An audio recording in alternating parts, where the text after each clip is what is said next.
Olá, apaixonado pela literatura, tudo bem? Eu sou o professor Átila Almada e você está aqui no canal da Almada Consultoria, o melhor lugar para conhecer as grandes obras da língua portuguesa. Como estamos no mês de junho, mês dos namorados, que bonitinho, mês do love, cara, mês do amor. Eu vou falar sobre amor. Sim, vou falar sobre amor na literatura, sobre um conceito interessantíssimo que dominou a poesia do classicismo, lá no século XVI, o conceito do neoplatonismo amoroso. Quer saber mais sobre isso, apaixonado? Então, siga-me.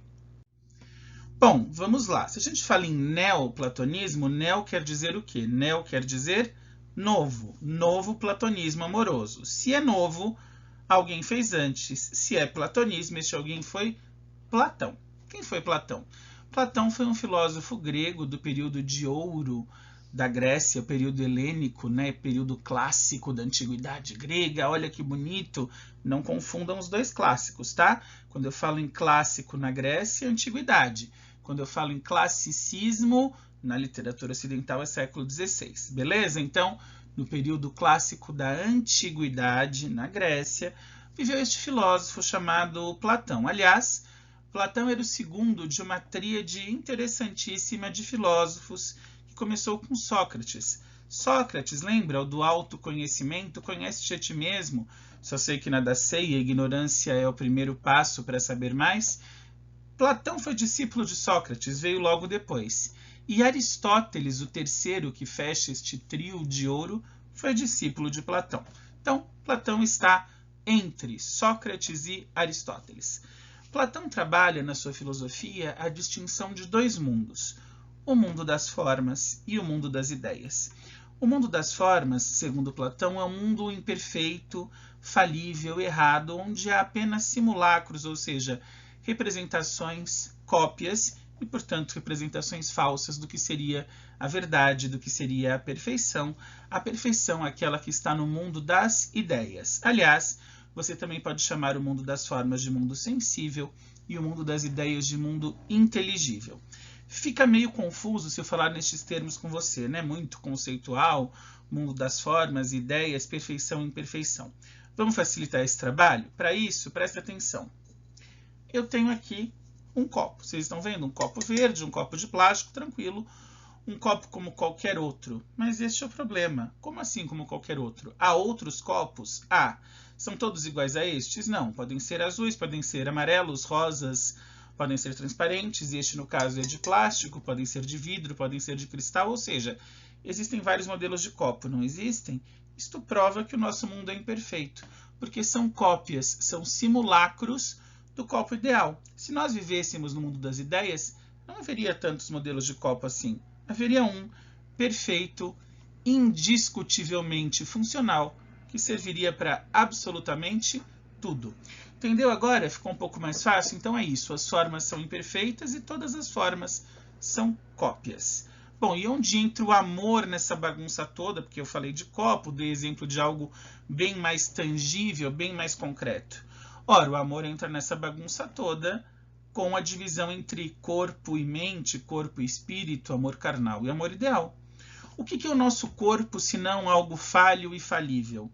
Um corpo imperfeito, um corpo que apresenta problemas, que tem doenças e que, ao fim de tudo, morre e vai para debaixo da terra. Pois é, o nosso corpo é uma forma. Existem corpos diferentes, existem pessoas diferentes, portanto, obviamente, todos os corpos também são falhos, falíveis e simulacro do que simulacros, não é? Do que seria a perfeição. E o amor ligado ao corpo também é um amor imperfeito. Como assim um amor ligado ao corpo é um amor imperfeito? Ora, fácil.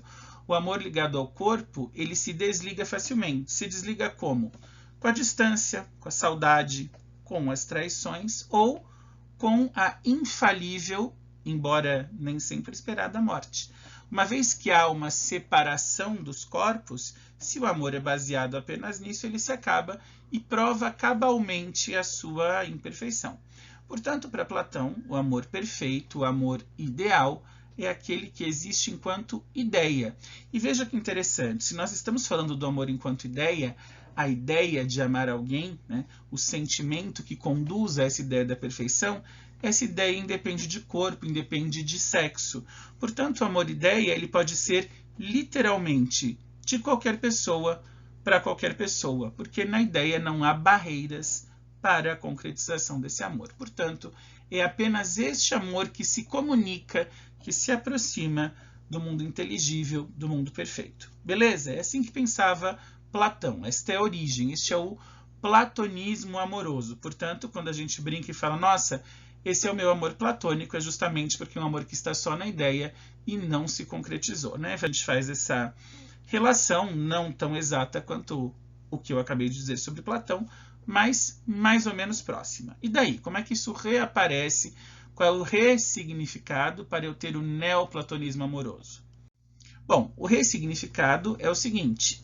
No século XVI, claro que o racionalismo ocidental já estava em outro patamar de desenvolvimento. Não vou dizer melhor que o da Grécia, porque você lembra que até o século XV nós tínhamos ali a chamada Idade Média e o Ocidente viveu 1000 anos mergulhado nas trevas. Não à toa a Idade Média recebia esse apelido, né?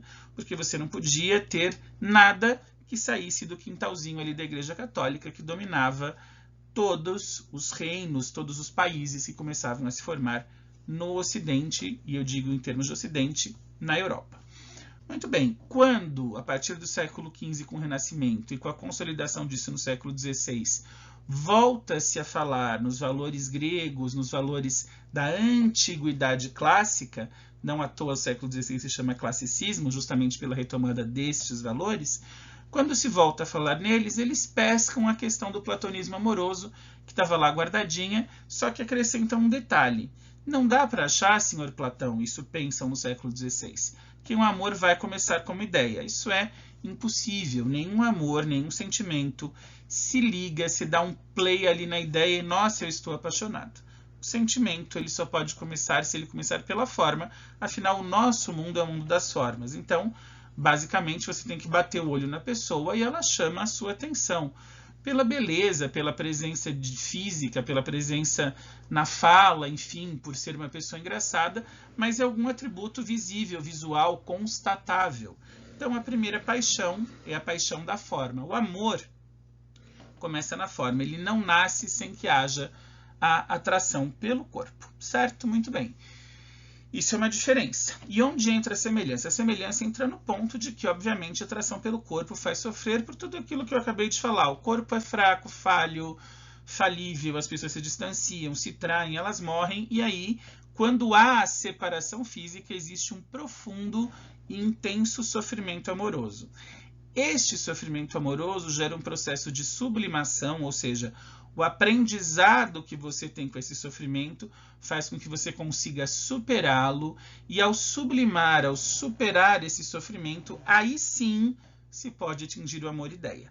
Portanto, o neoplatonismo amoroso ele mantém a consideração de que o amor perfeito, o amor mais bonito e o amor mais puro é o amor enquanto ideia, porém acrescenta o detalhe muitíssimo importante de que esse amor, para chegar à ideia, para chegar a ser ideia, parte da forma.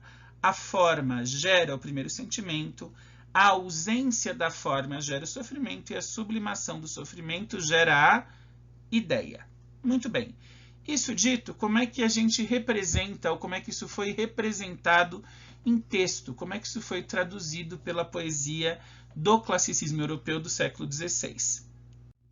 Isso foi traduzido muito bem pelo Luís Vaz de Camões, o grande poeta português, que escreveu, além da sua epopeia Os Lusíadas, cujos vídeos você encontra aqui no canal, tá bem bacana, hein? Uma análise completinha dos Lusíadas, escreveu, além dos Lusíadas, Vasta Lírica, vários poemas sobre temas como o desconcerto do mundo, as mudanças e o sofrimento amoroso ligado ao neoplatonismo. Eu trouxe aqui um dos sonetos mais conhecidos de Camões, para nós analisarmos este conceito na prática, para vermos como o neoplatonismo amoroso se apresenta na literatura. O soneto que eu trouxe para você é: transforma-se o amador na cousa amada. Cousa é coisa, é um arcaísmo, mas você ainda encontra no dicionário. Aí você que conhece esse soneto vai falar: ué, mas esse é o título ou é o primeiro verso? As duas coisas. Camões não intitulava seus sonetos como, por exemplo, Vinícius de Moraes fez no século XX. Né? Vinícius tinha o soneto da fidelidade, o soneto da separação, o soneto do amor total. Camões não. Camões não intitulava os sonetos, portanto, quando a gente quer se referir a um dos sonetos camonianos, costuma-se usar o primeiro verso. E o primeiro verso é justamente: transforma-se o amador na coisa amada. E nós vamos ler este soneto agora, para eu poder explicar para você um pouquinho desse neoplatonismo amoroso. Bom, vamos lá. Eu vou fazer primeiro uma leitura toda do soneto e depois eu vou explicando cada estrofe, combinado? Transforma-se o amador na coisa amada por virtude do muito imaginar. Não tenho logo mais que desejar, pois em mim tenho a parte desejada. Se nela está minha alma transformada, que mais deseja o corpo de alcançar? Em si somente pode descansar, pois consigo tal alma está liada. Mas esta linda e pura semideia, que como um acidente em seu sujeito, assim qual uma minha se conforma, está no pensamento como ideia, e o vivo e puro amor de que sou feito, como matéria simples, busca a forma. Vamos dar uma olhadinha? A primeira quadra, a primeira estrofe de 4 versos, diz o seguinte: o amador, ou seja, a pessoa, se transforma na coisa amada, eles se juntam a uma simbiose por virtude do muito imaginar, ou seja, é justamente o percurso de transformação do amor carnal no amor ideal. Quando você imagina, quando você sofre, quando você sublima, o seu amor vira ideia. Quando o seu amor vira ideia, você e a pessoa amada estão para sempre unidos, ligados. Portanto, conclui nesta primeira estrofe o lírico: não tenho logo mais que desejar, pois em mim tenho a parte desejada, já que a ideia não conhece fronteiras físicas, não conhece diferenças corpóreas. Se o amor existe como ideia, ele é perfeito e as almas estão juntas. E é justamente o que ele segue dizendo na segunda estrofe: se nela está a minha alma transformada, que mais deseja o corpo de alcançar? Claro que essa é uma pergunta retórica, a resposta é nada. Se a minha alma se transformou na alma da pessoa amada e a alma da pessoa amada se transformou na minha, nós temos uma ligação indestrutível. Portanto, o corpo não precisa de mais nada, já que a ligação do amor pela alma é muito superior. Portanto, em si, a minha alma pode descansar, descansar nela mesma, feliz, contente e certa de um amor eterno. Ok, isso é o fim das 2 quadras. Agora vamos para os tercetos, porque veja, os tercetos, que são as estrofes de 3 versos, têm início com um mas, ops, um mas. O que é o mas? O mas é uma conjunção adversativa, ou seja, ele vai mostrar algo contrário ao que ele disse até aqui. Esta linda e pura semideia, ou seja, essa semideusa, assim com a alma minha se conforma. Ela está no pensamento como ideia. Então, essa mulher ideal, este amor perfeito, ele realmente existe no meu pensamento, confirma o eu lírico. Ele está lá, ele está ligado, tudo que está dito acima é verdade. Porém, o vivo e puro amor de que sou feito, o vivo amor é o amor de agora, é o amor da vida, como matéria simples busca forma. Por quê? Porque a vida está ligada à forma. Ele não é uma alma que perambula solta por aí, certo? O lírico está vivo, está encarnado, está na carne, está no corpo, ele é matéria, né? Ele tem ali, ó, corpo, né? Braço, mão, cabeça, ombro, joelho e pé, não é isso? Ele tem um corpo que sente atração. Portanto, ele reconhece em si mesmo que não consegue atingir plenamente este ideal, não consegue chegar ao amor-ideia, porque o corpo ainda busca forma, porque o amor vivo, por mais puro que seja, ele é simples, ele é uma matéria falível. Então, apesar de reconhecer que o amor perfeito, o amor ideal, é aquele amor que foge, que transcende a carnalidade, e se torna uma ideia que liga as almas e que é indestrutível, apesar de conhecer isso, o eu lírico também confirma que ele é em si simples, é matéria, é falível, acaba, e que, como toda matéria, busca a forma, busca o corpo, busca a presença, busca estar junto com a pessoa amada, porque, por mais que saiba que a forma é ideal, ele não é capaz de atingir plenamente este ideal. Gostou do soneto?